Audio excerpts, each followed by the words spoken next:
ਏਕ ਓੰਕਾਰ ਸਤਿਨਾਮ ਕਰਤਾ ਪੁਰਖ ਨਿਰਭਉ ਨਿਰਵੈਰ ਅਕਾਲ ਮੂਰਤ ਆਜੂਨੀ ਸੈਭੰ ਗੁਰ ਪ੍ਰਸਾਦ।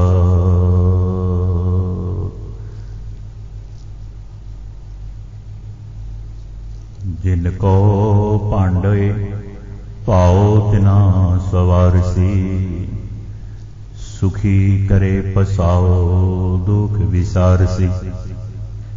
सहसा मूल नहीं सर पर तारसी तिना मिलिया गुर आए जिनको लिखिया। अमृत हर का नाम देवे दिखिया चाले सतगुर पाए पवे ना पीखिया। जाको महल हजूर दूजे निवे किस दर दर वाणी नाहे मूल पूछे तिस। छूटे ताके बोल साहिब नदर जिस कले आने आप जिस। नाहे दूजा मते कोई टाहे उसारे साध जाने। सब सोए नाओ नानक बख्शीस नदर कर्म होए। सतगुरु महाराज जी की साजी नवाजी गुरु रूप गुरु प्यारी साध संगत आओ मन विरतियां एकागर करके सतगुरु महाराज जी के द्वारे ते लै चलिए। आप जी सरवण कर रहे सी सतगुरु नानक देव जी महाराज के जीवन वरतांत दीयां जीवन साखियां दे विचों भाई लैणा जी की पहली जो मिलनी मुलाकात सतगुरु नानक देव जी महाराज जी के नाल हुई। सतगुरु महाराज जी ने भाई लैणा नूं अंग दे नाल लगा के अंगद कर दिता। गुरु साहब जी की सेवा करदियां करदियां जिस वक्त गुरु अंगद देव जी महाराज अपने घर वापस आए, उन्हां दे बचपन के साथी चौधरी जिसका नाम आया चौधरी, उन्होंने मिलने के वास्ते गुरु जी ने उन्होंने बड़ा आदर सत्कार किया, बड़े आदर संयुक्त मिले। तख्तमल इस चौधरी का नाम जो हरिकियां दा सी सतगुरु महाराज जी का मेल। जदों उसनूं पता लगा कि भाई लैणा गुरु नानक बेदी ने मिल के हुणे अंगद हो गया है तो मिलने वास्ते आया, ये समझ के कि महात्मा बन गए ने, पूर्ण पुरख हो गए ने, चल के दर्शन करिए। जिस वक्त उस चौधरी ने आके गुरु अंगद देव जी महाराज ने मिलिया, आके चरणों ते मत्था टेकिया ते गुरु अंगद देव जी महाराज कहन लगे चौधरी साहब पैरी हथ क्यों लगाते हो, क्यों स्पर्श करते हो, मैनू गालो मिलो। साध संगत ये सोझी की गल है, सूझबूझ की गल है। साडा कोई अपना प्यारा जदों उसनूं रूहानियत प्राप्त हो जाए, परमात्मा के दर की मौज प्राप्त हो जाए तो साध संगत फिर उसदे नाल रिश्ते नाते बदल लेने चाहिए। जदों ये पता चल जाए कि साडा रिश्तेदार नहीं, हुण ये परमात्मा का प्यारा बन गया। कहते हैं जिस वक्त हजरत मुहम्मद साहब के उत्ते अल्लाह ताला का फजल नाजल होया ते रसूले पाक नूं बहुत सारे लोग ही साधारण व्यक्ति ही समझते रहे कि साधारण व्यक्ति, खास करके उन्होंने कबीले वाले। उन्होंने पत्नी ने पहली बार उन्होंने पहचाना। हुण सतगुरु नानक देव जी महाराज के नाल रहने वालियां ने क्यों नहीं बहुता फायदा लिया। जिहड़े रिश्तेदार से सुख की प्राप्त की भाई बाला जी ने, भाई मरदाना जी ने, बेबे नानकी जी ने, भाई अजय राम जी ने,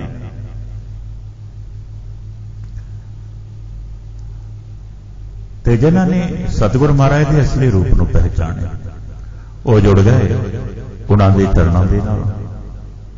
ਤੇ ਜਿਨ੍ਹਾਂ ਨੇ ਕੇਵਲ ਆਪਣੇ ਰਿਸ਼ਤੇਦਾਰ ਮੰਨ ਕੇ ਹੀ ਉਹਨਾਂ ਦੇ ਨਾਲ ਵਰਤਾਓ ਕੀਤਾ, ਮਾਤਾ ਸੁਲੱਖਣੀ ਦੇ ਪਿਤਾ ਜੀ, ਉਹਨਾਂ ਦੇ ਮਾਤਾ ਜੀ, ਉਹ ਗੁਰੂ ਸਾਹਿਬ ਨੂੰ ਕੇਵਲ ਆਪਣਾ ਦਾਮਾਦ ਮੰਨ ਕੇ, ਜਵਾਈ ਭਾਈ ਮੰਨ ਕੇ ਹੀ ਗੱਲ ਕਰਦੇ ਰਹੇ। ਸਾਰੀ ਦੁਨੀਆ ਚਰਨਾਂ ਤੇ ਝੁਕ ਗਈ ਪਰ ਉਹ ਨਹੀਂ ਝੁਕ ਸਕੇ ਤੇ ਸਖਣੇ ਰਹੇ। ਹੁਣ ਚੌਧਰੀ ਸਾਹਿਬ ਆਏ ਨੇ ਸਤਿਗੁਰ ਮਹਾਰਾਜ ਜੀ ਦੇ ਪਰਮ ਹਵੇਲੀ ਨੇ, ਮਿੱਤਰ ਨੇ, ਤੇ ਆ ਕੇ ਨਮਸਕਾਰ ਕੀਤੀ ਤੇ ਸਤਿਗੁਰ ਮਹਾਰਾਜ ਜੀ ਨੇ ਚੌਧਰੀ ਸਾਹਿਬ ਨੂੰ ਗਲੇ ਦੇ ਨਾਲ ਲਗਾ ਲਿਆ ਤੇ ਆਖਿਆ, ਚੌਧਰੀ ਜੀ ਤੁਸੀਂ ਵੀ ਚਲੋ, ਗੁਰੂ ਨਾਨਕ ਦੇਵ ਜੀ ਦਾ ਦਰਸ਼ਨ ਕਰੋ ਤੇ ਚਰਨੀ ਲੱਗੋ, ਆਪ ਜੀ ਨੂੰ ਵੀ ਬੜਾ ਸੁਖ ਪ੍ਰਾਪਤ ਹੋਵੇਗਾ ਤੇ ਟੋਟ ਵੀ ਕਿਸੇ ਗੱਲ ਦੀ ਨਹੀਂ ਰਹੇਗੀ। ਇਹ ਜੋ ਸ਼ਬਦ ਆਪ ਜੀ ਨੇ ਸਰਵਣ ਕੀਤਾ ਗੁਰਬਾਣੀ ਦਾ, ਜਿਨ ਕੋ ਭਾਂਡੇ ਪਾਓ ਤਿਨਾ ਸਵਾਰ। ਸਤਿਗੁਰੂ ਅੰਗਦ ਦੇਵ ਜੀ ਮਹਾਰਾਜ ਨੇ ਚੌਧਰੀ ਦੇ ਸਾਹਮਣੇ ਉਚਾਰਨ ਕੀਤਾ। ਇਸ ਦਾ ਭਾਵ ਸਤਿਗੁਰੂ ਮਹਾਰਾਜ ਬਖਸ਼ਿਸ਼ ਕਰਦੇ ਨੇ, ਆਓ ਸਰਵਣ ਕਰੀਏ। ਸੂਹੀ ਮਹੱਲਾ ਪਹਿਲਾ।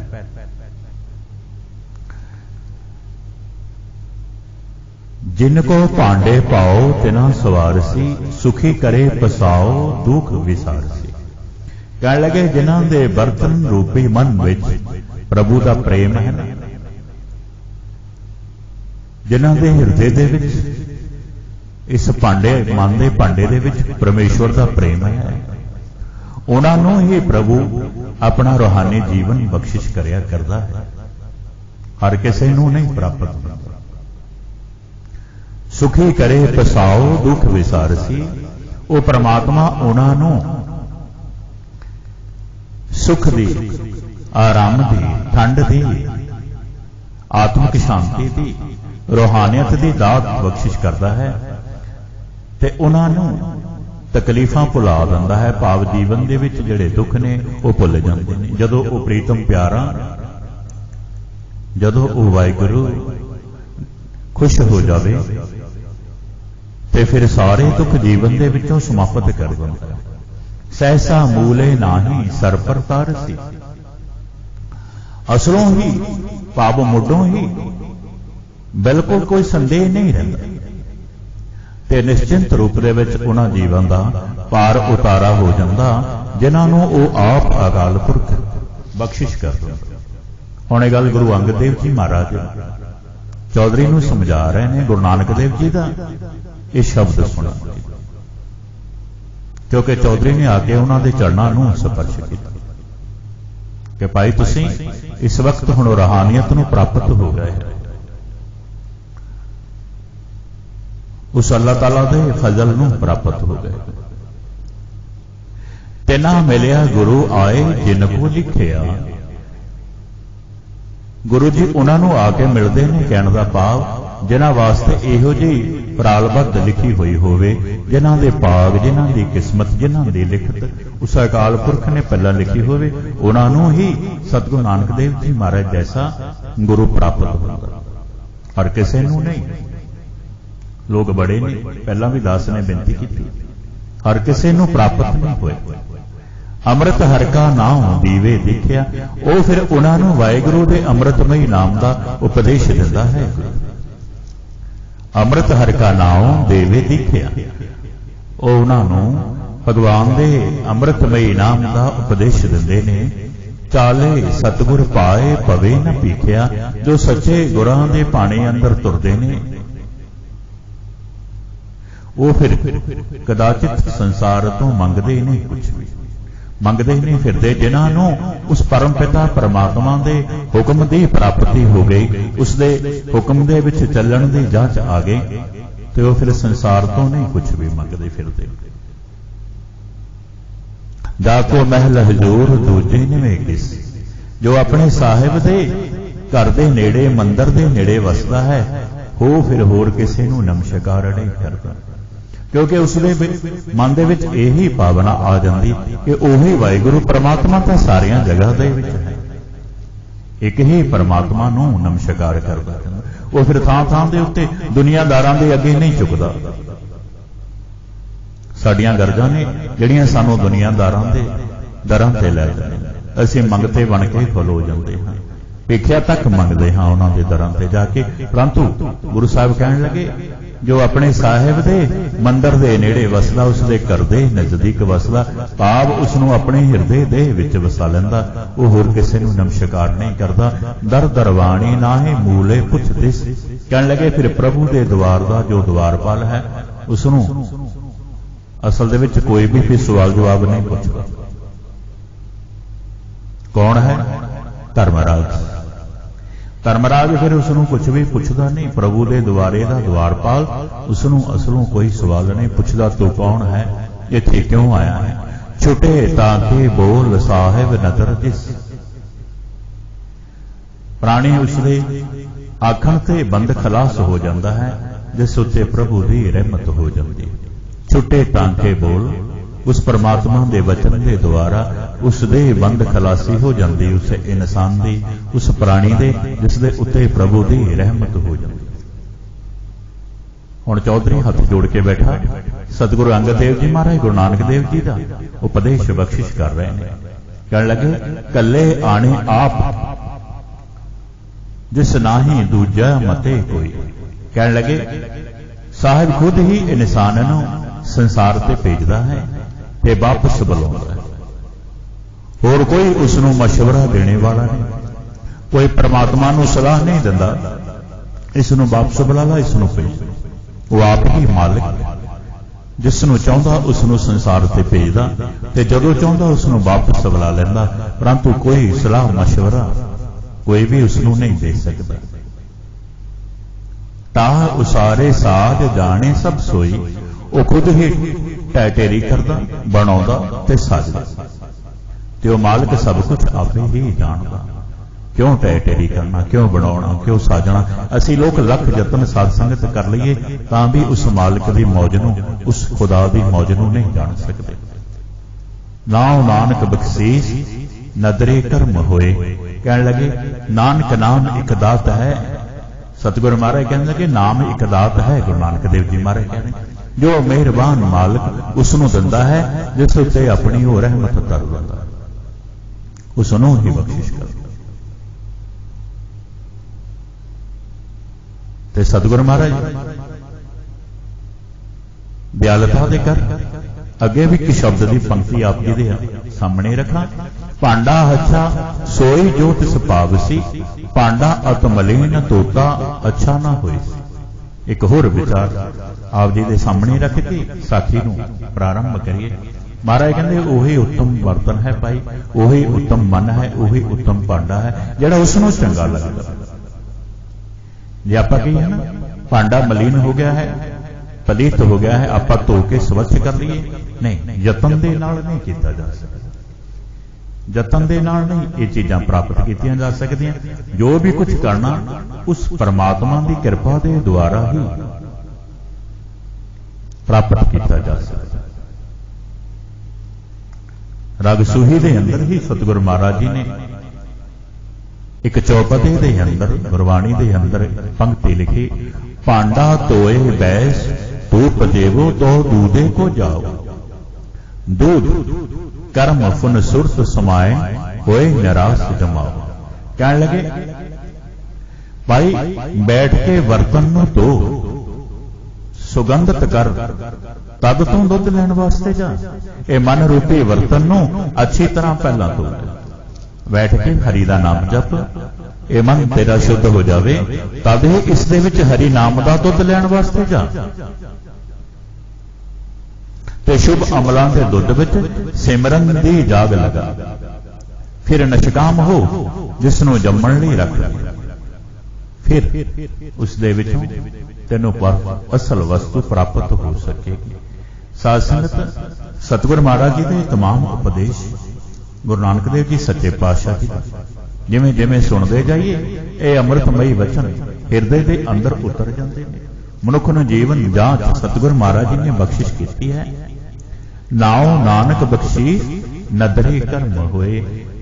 ਨਾਮ ਦੀ ਬਖਸ਼ਿਸ਼ ਉਦੋਂ ਹੁੰਦੀ ਹੈ ਜਦੋਂ ਉਹ ਪ੍ਰਮਾਤਮਾ ਰਹਿਮੋ ਕਰਮ ਕਰ ਦੇਵੇ, ਉਹ ਅੱਲਾ ਜਦੋਂ ਰਹਿਮੋ ਕਰਮ ਕਰ ਦੇਵੇ। ਤੇ ਸਾਸਾ ਜਿਸ ਵਕਤ ਸਤਿਗੁਰੂ ਗੁਰੂ ਅੰਗਦ ਦੇਵ ਜੀ ਮਹਾਰਾਜ ਵੇਦਿਆ ਹੋਣ ਲੱਗੇ ਨਾ, ਗੁਰੂ ਨਾਨਕ ਦੇਵ ਜੀ ਮਹਾਰਾਜ ਪਾਸੋਂ, ਤਾਂ ਗੁਰੂ ਜੀ ਨੇ ਹੁਕਮ ਕੀਤਾ, ਪੁਰਖਾ ਮੇਰੇ ਨਜ਼ਦੀਕ ਆ ਕੇ ਰਹਿ। ਤਾਂ ਸ੍ਰੀ ਗੁਰੂ ਅੰਗਦ ਦੇਵ ਜੀ ਸਭ ਸਮੇਤ ਪਰਿਵਾਰ ਖਡੂਰ ਖੈਰਿਆਂ ਦੇ ਜਾ ਕੇ ਬਸੇ ਸਨ। ਤੇ ਗੁਰੂ ਅੰਗਦ ਦੇਵ ਜੀ ਸ੍ਰੀ ਗੁਰੂ ਨਾਨਕ ਦੇਵ ਜੀ ਦੇ ਚਰਨਾਂ ਤੇ ਮੱਥਾ ਟੇਕਿਆ ਤਾਂ ਸ੍ਰੀ ਬਾਬਾ ਜੀ ਨੇ ਗੁਰੂ ਅੰਗਦ ਦੇਵ ਜੀ ਦੇ ਹਿਰਦੇ ਵਿੱਚ ਬੰਦਗੀ ਦੀ ਕਮਾਈ ਦੀ ਜੋਤ ਭਰਪੂਰ ਬਖਸ਼ਿਸ਼ ਕਰ ਦਿੱਤੀ। ਉਹ ਜੋਤ ਜਗਮਗ ਜਗਮਗ ਜਗਦੀ ਹੋਈ ਨਾਮ ਦੀ ਜੋਤ ਸਤਿਗੁਰੂ ਗੁਰੂ ਅੰਗਦ ਦੇਵ ਜੀ ਮਹਾਰਾਜ ਦੇ ਹਿਰਦੇ ਦੇ ਅੰਦਰ ਪੂਰਨ ਸਤਿਗੁਰੂ ਸਾਹਿਬ ਸ੍ਰੀ ਗੁਰੂ ਨਾਨਕ ਦੇਵ ਜੀ ਮਹਾਰਾਜ ਭਗਵਾਨ ਸਵਰੂਪ ਨੇ ਧਰ ਦਿੱਤੀ। ਤੇ ਸ੍ਰੀ ਗੁਰੂ ਅੰਗਦ ਦੇਵ ਜੀ ਮਹਾਰਾਜ ਦੋਵੇਂ ਹੱਥ ਜੋੜ ਕੇ ਆਖਿਆ, ਕਹਿਣ ਲੱਗੇ, ਗੁਰੂ ਜੀ ਤੁਸੀਂ ਪਾਣੀ ਦੇ ਖਸਮ ਹੋ, ਤੁਹਾਡੀਆਂ ਤੁਸੀਂ ਹੀ ਜਾਣੋ।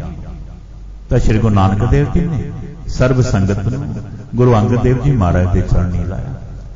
ਤਾਂ ਸਿੱਖ ਸੰਗਤ ਨੇ ਕਿਹਾ, ਇਸ ਪਾਣੀ ਦਾ ਮਾਲਕ ਹੈ, ਜੋ ਚਾਹੇ ਸੋ ਕਰੋ। ਤਾਂ ਉਸ ਵਕਤ ਸਾਸਨ ਸੇ ਗੁਰੂ ਜੀ ਨੇ ਸੰਗਤ ਨੂੰ ਉਪਦੇਸ਼ ਦੇਵਣਾ ਕੀਤਾ। ਇੱਕ ਦਿਨ ਸ੍ਰੀ ਗੁਰੂ ਮਹਾਰਾਜ ਜੀ ਰਾਵੀ ਦੇ ਕਿਨਾਰੇ ਉੱਪਰ ਬੈਠੇ ਸਨ ਤੇ ਪਾਸ ਹੀ ਗੁਰੂ ਅੰਗਦ ਦੇਵ ਜੀ ਬੈਠੇ ਸਨ। ਹੁਣ ਰਾਤ 1:30 ਪਹਿਰ ਰਹਿੰਦੀ ਸੀ ਤਾਂ ਸਤਿਗੁਰੂ ਨਾਨਕ ਦੇਵ ਜੀ ਨੇ ਇਸ਼ਨਾਨ ਕੀਤਾ। ਜਿਸ ਵਕਤ ਵਸਤਰ ਪਹਿਨਣ ਲੱਗੇ ਤਾਂ ਕਰਤਾਰ ਦਾ ਸਿਮਰਨ ਭਜਨ ਕਰਨ ਲੱਗੇ। ਵਸਤਰ ਪਹਿਨ ਕੇ ਸਿਮਰਨ ਕਰਨ ਲੱਗੇ, ਸਿਫਤ ਕਰਕੇ ਕਿਹਾ, ਵਾਹ ਸੱਚੇ ਪਾਤਸ਼ਾਹ ਅਕਾਲ ਪੁਰਖ ਨੂੰ ਕਿਹਾ, ਤੇਰੀ ਕੋਈ ਸਿਫਤ ਨਹੀਂ ਕਰ ਸਕਦਾ, ਕਿਸੇ ਪਾਸੋਂ ਵੀ ਤੇਰੀ ਸਿਫਤ ਨਹੀਂ ਹੋ ਸਕਦੀ। ਮੈਂ ਤੇਰਾ ਬੰਦਾ ਹਾਂ, ਤੇਰਾ ਜਨਤਾ ਹਾਂ, ਫਿਰ ਵੀ ਮੈਂ ਤੇਰੀ ਸਿਫਤ ਨਹੀਂ ਕਰ ਸਕਦਾ। ਜਿਹੜਾ ਤੇਰਾ ਨਾਮ ਲੈਂਦੇ ਨੇ ਅਥਵਾ ਤੇਰੇ ਨਾਮ ਨੂੰ ਲੋਚਦੇ ਨੇ, ਮੈਂ ਉਹਨਾਂ ਦੀ ਵੀ ਸਿਫਤ ਨਹੀਂ ਕਰ ਸਕਦਾ ਜਿਨ੍ਹਾਂ ਨੇ ਤੇਰਾ ਨਾਮ ਜਪਿਆ।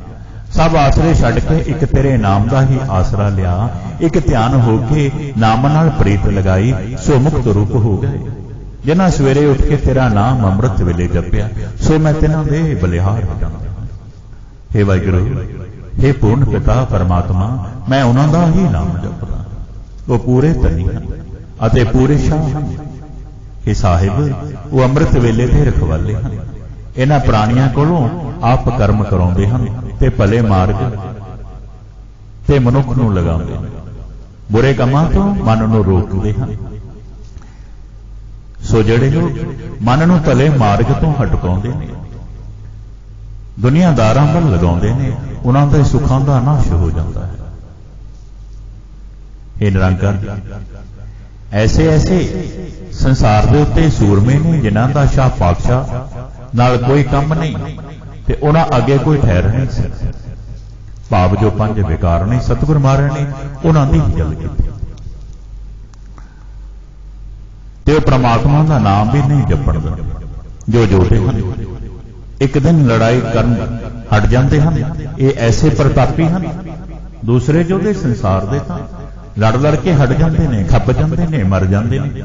ਪਰੰਤੂ ਇਹ ਕਾਮ ਕ੍ਰੋਧ ਲੋਭ ਮੋਹ ਐਸੇ ਸੂਰਮੇ ਹਨ ਪਰਮ ਪਿਤਾ ਜੀ, ਇਹ ਲੜਨੇ ਤੋਂ ਹਟਦੇ ਹੀ ਨਹੀਂ, ਪਲ ਪਲ ਤੇ ਮਨੁੱਖ ਦੇ ਮਨ ਦੇ ਨਾਲ ਲੜਦੇ ਨੇ। ਕੋਈ ਵੀ ਪੂਰਾ ਸੂਰਮਾ ਐਸਾ ਨਹੀਂ ਜੋ ਇਹਨਾਂ ਦੇ ਨਾਲ 8 ਪਹਿਰ ਲੜ ਸਕੇ। ਉਹ ਕਿਹੜਾ ਸੂਰਮਾ ਹੈ ਜੋ ਇਹਨਾਂ ਨਾਲ ਲੜੇ? ਉਹੀ ਲੜ ਸਕਦਾ ਹੈ ਵਾਹਿਗੁਰੂ ਜੋ ਸਵਾਸ ਸਵਾਸ ਪਰਮ ਪਿਤਾ ਜੀਓ ਆਪ ਜੀ ਦਾ ਨਾਮ ਜਪਦਾ ਹੈ। ਸੋ ਇਹਨਾਂ ਨਾਲ ਪੂਰਾ ਉਤਰੇ, ਉਸ ਦੇ ਉੱਪਰ ਇਹਨਾਂ ਦਾ ਫਿਰ ਜੋਰ ਨਹੀਂ ਪੈ ਸਕਦਾ। ਸੋਈ ਵੱਡਾ ਸਾਹਿਬ ਜਿਵੇਂ ਮਨ ਪਿਛਲੇ ਰਾਤ ਸਿਮਰਨ ਜਿਸ ਦਾ ਲੱਗ ਜਾਵੇ, ਉਹੀ ਪ੍ਰਮਾਤਮਾ ਜੀ ਉਹ ਆਪ ਜੀ ਨੂੰ ਪ੍ਰਾਪਤ ਕਰ ਸਕਦਾ। ਪਹਿਲੇ ਪਹਿਰ ਦਿਨ ਦੇ ਐਸਾ ਨਹੀਂ ਲੱਗਦਾ, ਦੂਜੇ ਪਹਿਰ ਦਿਨ ਦੇ ਬਹੁਤੇ ਰਸਾਂ ਨੂੰ ਦੌੜਿਆ ਫਿਰਦਾ ਇਹ ਮਨ, ਮਾਇਆ ਭਗਤ ਵਿਸ਼ਿਆਂ ਦੇ ਪਿੱਛੇ ਲੱਗਿਆ ਫਿਰਦਾ, ਵਿਸ਼ਿਆਂ ਨੂੰ ਭਾਵਦਾ ਹੈ। ਫਿਰ ਇਧਰੋਂ ਹਟਿਆ ਤੇ ਰੁਜ਼ਗਾਰਾਂ ਨੂੰ ਚਿੰਬੜ ਪਿਆ, ਲਾਲਚਾਂ ਦਾ ਮਾਰਿਆ, ਫਿਰ ਤ੍ਰਿਸ਼ਨਾ ਦੇ ਤਰੰਗਾਂ ਵਿੱਚ ਜਾਏ ਫਸਿਆ। ਜਦੋਂ ਤੀਸਰਾ ਪਹਿਰ ਹੋਇਆ ਤੇ ਭੁੱਖ ਤ੍ਰਿਖਾ ਨੇ ਬੜਾ ਆਜ਼ਿਜ਼ ਕੀਤਾ, ਇਸ ਨੂੰ ਬੜਾ ਉਤਾਵਲਾ ਕਰ ਦਿੱਤਾ। फिर अन्न खा के पानी पीता, हुण नेस्ती पै गई, हुण नींदर आ गई, अखां मीट के सौ गया। जदों सुता नींद दे विच लंबा समा गुजार लिया, फिर जाग्या, फिर उन्हां ही लालचां ने आके इसदी बांह पकड़। किसी वेले भी परमेश्वर जी आप जी नूं याद नहीं करन दिंदे। ये पंज विकार हर वक्त ये नाल ही तुरे रहंदे।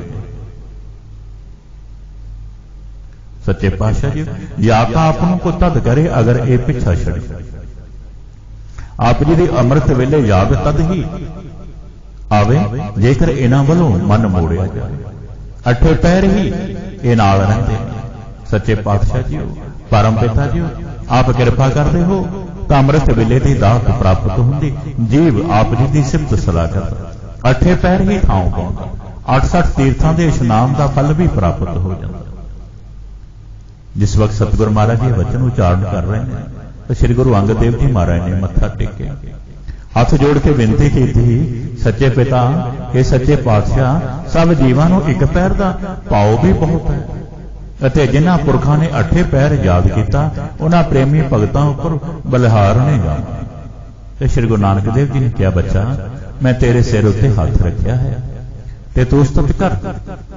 तो श्री गुरु अंगद देव जी महाराज ने कहा, हे सच्चे पातशाह जी आप पूरे गुरु अते पूरा तुसी ही पाया है। दीन दयाल जी आप दी कृपा जिस उपर हुई है ओह ही पूरे शाह हुए। अठे पैर माया विच रहिंदे ने पर कोई रंग नहीं लगता। इस तरह संसार दे विच रहिंदे ने जिवें जल दे विच कमल अलेप रहिंदा। अठे पैर बेपरवाह रहिंदे ते श्री वाहिगुरू जी दे रंग विच रंगे रहिंदे ने। उन्हां दे दर्शन कीते दा कोई अंत नहीं। जिन्हां पर निरंकार जी की मेहरबानी होगी उन्हां नूं पूरा गुरु मिलदा। जिस वक्त बचन गुरु अंगद देव जी महाराज ने कीते गुरु जी बड़े प्रसन्न होए।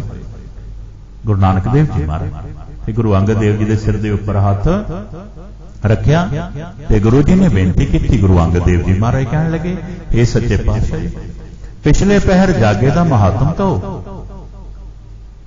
तपूर्ण सतगुरु साहिब श्री गुरु नानक देव जी महाराज सच्चे पातशाह गुरु बाबा जी कहने लगे, हे बच्चा ये जीव किसी का जगाया नहीं जागदा ना हट करके ही जागदा है। तो सुन बच्चा इस जीव पर जदों परमेश्वर दया करदा तां ओह उहदे अंदर चानण कर दिंदा तो उस जीव नूं आपे ही सुरत हो जांदी, जाग पैंदा, बाणी नाल प्रीत करदा। जदों ये जीव पिछली रात जागदा ते जल नाल प्रेम करके इशनान करदा, प्रेम नाल बाणी पढ़दा, भगवंत जी का नाम जपदा। सो उस वक्त के नाम जपण का यह महत्व है।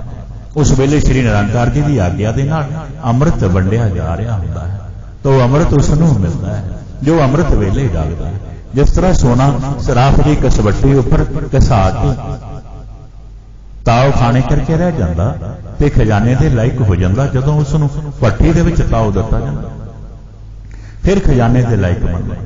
इसे तरह जो प्राणी अमृत वेले जाग के स्नान करके वाहिगुरू जी का जाप करता है सो प्राणी ही परमेश्वर की दरगाह विच वासा पाउंदा है। तो श्री गुरु अंगद देव जी महाराज ने मत्था टेक के हाथ जोड़ के अरदास की, हे सच्चे पातशाह जी बाकी जो सब जो 7 पैर ने उन्होंने दा भी फल आप दसो। तो गुरु बाबा जी ने कहा, बच्चा 7 पैर विच 7 की कार कमावे, एक निमक भी ढिल ना करे, एक पहर पिछली रात नाम जपे ते दिन दे पिछले पहर दे विच गुरुद्वारे ते वेद शास्त्र पढ़िया होया संतां दे पास जाके बैठे कथा वार्ता सरवण करे। उथे पाप ते पुण्य का विचार करीदा। पुण्य भला है ते पाप बुरा। कूड़ बोलियां ते रास कट जाती है। परमेश्वर की दरगाह दे विच झूठे दे वास्ते कोई जगह नहीं ते खोटे वो हन जिन्हां दे मन विच कपट है। वो झूठ बोलते पाप कमाते जो दरगाह विच सुटे जाते। सुन बच्चा सच कमाया है तिन्हां नूं शाबाश मिलती ते वो सदा ही अटल हन। उसने नाम तो बिना जो बुड़ना है सो बाद ही दुख सुख साहिब दे हथ वस है। जो साहब नूं पावदी है उतने ही करता है। इस मनुख नूं चाहिदा जो विहार तो बिना बोलना है सो परमेश्वर जी का नाम ही बोले जिससे इसका साहस सफल होवे। तो गुरु अंगद देव जी महाराज ने अरदास की, सच्चे पातशाह जी जो श्री परमेश्वर हन वो कित्थे वसदे वो निरंकार किथे वसदा है। तो गुरु बाबा जी ने क्या, सुन बच्चा, 8 खंड पृथ्वी दे, 9 खंड शरीर दे, ते सारी पृथ्वी का पसारा इस शरीर विच है। शरीर इसते पवित्र होया करता है। जो परमेश्वर जी का नाम है ना, इस विच परमेश्वर के भगत इस देश विच खोजते खोजते भगवान जी नूं प्राप्त करते। जिन्हां परमेश्वर नूं खोजे सोई कर्मवंत कहाउंदे, उसनों ही गुरु मिलिया करदा। परमेश्वर का प्रत्यक्ष दर्शन हुंदा। तां गुरु बाबा जी दे अगे गुरु अंगद देव जी महाराज ने अरदास की, हे सच्चे पातशाह जी, गुरु भी तुसी हो, गोविंद भी तुसी हो। तो श्री बाबा जी ने कहा, हे बच्चा अंगद, तेरे पर मेरा कर्म है ते तेनू मैं पंथ दी अगवानी बख्शिश करदा। तेरे पिछे जगत नाम जपेगा तां उन्हां दा उद्धार होवेगा। जिन्हां दे हिरदे नाम दा प्रवेश पाया वो परोपकारी होए अते परमेश्वर भी उन्हां दे ही अधीन हुंदा है। पर बच्चा तुसी भी गुरु परमेश्वर दा सच्चा नाम ते शब्द अभ्यास, दान ते इशनान, सील संयम, परोपकार, संसार नूं दृढ़ाउणा तां गुरु अंगद देव जी महाराज श्री बाबा जी के चरणों से मत्था टेकिया। तो श्री बाबा जी ने गुरु अंगद देव जी महाराज ते बड़ी खुशी की। एक दिन की गल, श्री गुरु नानक देव जी महाराज